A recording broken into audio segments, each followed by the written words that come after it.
Welcome back जी। मैं अब आपको खुशामदीद कर दूं अपने यूट्यूब चैनल पे। आज टेबल टॉपर्स के दरमियान मैच खेला गया आईसीसी क्रिकेट वर्ल्ड कप 2023 में। न्यूजीलैंड का मैच हो रहा था इंडिया से, तो ये एक ऐसा मैच था, लोगों ने इस चीज़ से एक्सपेक्टेशन लगाई हुई थी क्योंकि इससे पहले किसी भी आईसीसी इवेंट में इंडिया न्यूजीलैंड से नहीं जीता था। लेकिन इस टूर्नामेंट में एक तो उनके होम पे है, दूसरा उनकी इस तरह की फॉर्म थी, उनके तकरीबन सारे प्लेयर्स अच्छी फॉर्म से गुजर रहे थे और जिस तरह का उनकी मोमेंटम उनके पास था, तो लोगों को ये मुकाबला इसलिए फैसिनेट कर रहा था। न्यूजीलैंड भी अच्छे मोमेंटम से आ रही थी, दोनों टीमों ने 4 मैच खेले हुए थे और 4 जीत के आ रहे थे, अच्छे तरीके से जीत के आ रहे थे, एक अच्छे रिदम के साथ आ रहे थे। और ये मुकाबला धर्मशाला में खेला जा रहा था, जहाँ पर नॉर्मली अगर बात करें तो कहते हैं कि पेसर्स के लिए और इस टूर्नामेंट में सबसे ज़्यादा स्विंग इस सीम मूवमेंट और स्विंग मूवमेंट इस स्टेडियम में अवेलेबल है। तो ये सारी चीज़ें फैक्टर इन करके लोग कह रहे थे ये बड़ा फैसिनेटिंग मुकाबला होगा। अब अगर हम यहाँ बात करें तो न्यूजीलैंड ने पहले इंडिया ने टॉस जीती और न्यूजीलैंड को कहा कि आप पहले बैटिंग करें। इस वर्ल्ड कप में अभी तक इंडिया की बैटिंग उस तरह चेक नहीं हुई क्योंकि उन्होंने बैट फर्स्ट नहीं किया।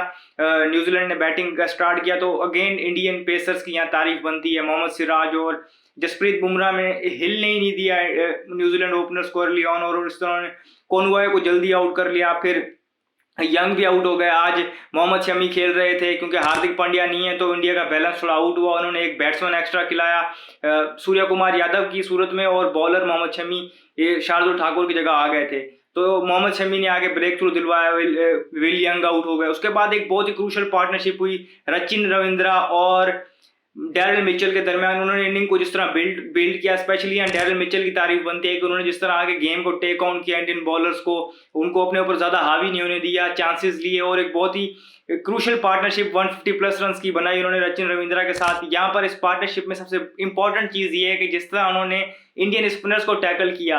आज कुलदीप यादव अनलाइकली जिस तरह वो पूरे टूर्नामेंट में या पिछले कुछ अरसे से बॉल कर रहे हैं वैसे नहीं कर पाए। उनको जिस तरह उन्होंने खेला, बताया कि उनको खेला जा सकता है और किन एरियाज में स्ट्रेट वी में अगर आप उनको खेलेंगे तो आप सक्सेसफुल होंगे, तो ये उन्होंने फिजिकली करके दिखाया और रन्स बनाए। 74 रन्स के लिए गए हैं आज अपने 10 ओवर्स में कुलदीप यादव, तो ये उनके लिए अनलाइकली है। रविंद्र जडेजा 2 के उन्होंने विकेट्स नहीं ली, लेकिन बॉलिंग उन्होंने इकोनॉमिकल किया, लेकिन उनको भी उस टाइम पीरियड पर टेक ऑन कर रहे थे। फिर यहाँ पर मैंने आपको बताया कि इस तरह इंडिया ने मोहम्मद शमी को खिलाया, तो मोहम्मद शमी अपनी डेथ बॉलिंग की वजह से बड़े मशहूर हैं। अर्ली ऑन वो सीम जिस तरह हिट करते हैं तो इंडिया के लिए बड़े क्रूशल पेसर हैं, तो वो उन्होंने जिस तरह डेथ में चीज़ों को पुल बैक किया, सिर्फ 54 रन कंसीड किए इंडिया ने 10 ओवर्स में। और जो टारगेट एक टाइम पे लग रहा था न्यूजीलैंड को 320 तक जाना चाहिए था, वो उनको रिस्ट्रिक्ट करके 270 तक लेके आए, और ये उनके लिए एक बहुत बड़ी विक्ट्री थी, मॉरल विक्ट्री थी इंडिया के लिए। इंडिया के पास मोमेंटम था और उस मोमेंटम को कैरी ऑन अगेन आके अगर हम बात करें इंडिया चेस करने आए, तो रोहित शर्मा ने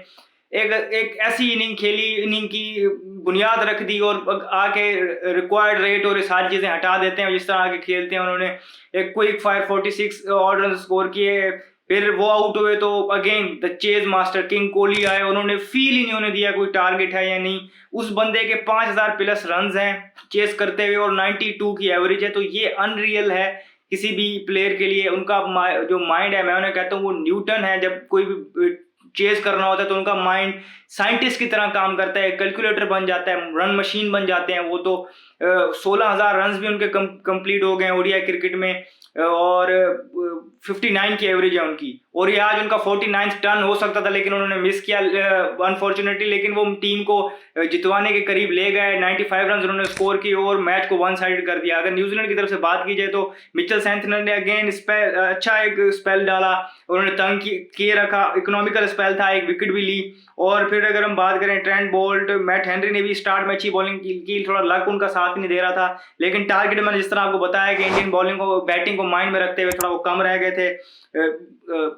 लॉकी फर्ग्यूसन ने 2 विकेटें ली, अच्छी बॉलिंग की, लेकिन ऑल एंड ऑल अगर हम बात करें तो मोहम्मद शमी ने जिस तरह उन्हें वो रिस्ट्रिक्ट किया उसकी वजह से वो मैन ऑफ द मैच बने। और फिर चेज में तो इंडिया को मसला होना ही नहीं था क्योंकि उनके पास किंग है, किंग कोहली चेज के मास्टर हैं। वो उन्होंने एक मतलब फिर प्रूव किया और बताया दुनिया को क्यों वो किंग बैट्समैन है। इस तरह इंडिया अपने 5 में से 5 मैच जीत चुका है। न्यूजीलैंड ने अपनी पहली डिफीट ली है, लेकिन स्टिल वो नंबर 2 पे है, उनका नेट रन रेट भी इतना इफेक्ट नहीं हुआ। इस वीडियो में फिल वक्त इतना ही, मुझे दीजिए इजाजत, शुक्रिया, अल्लाह हाफिज।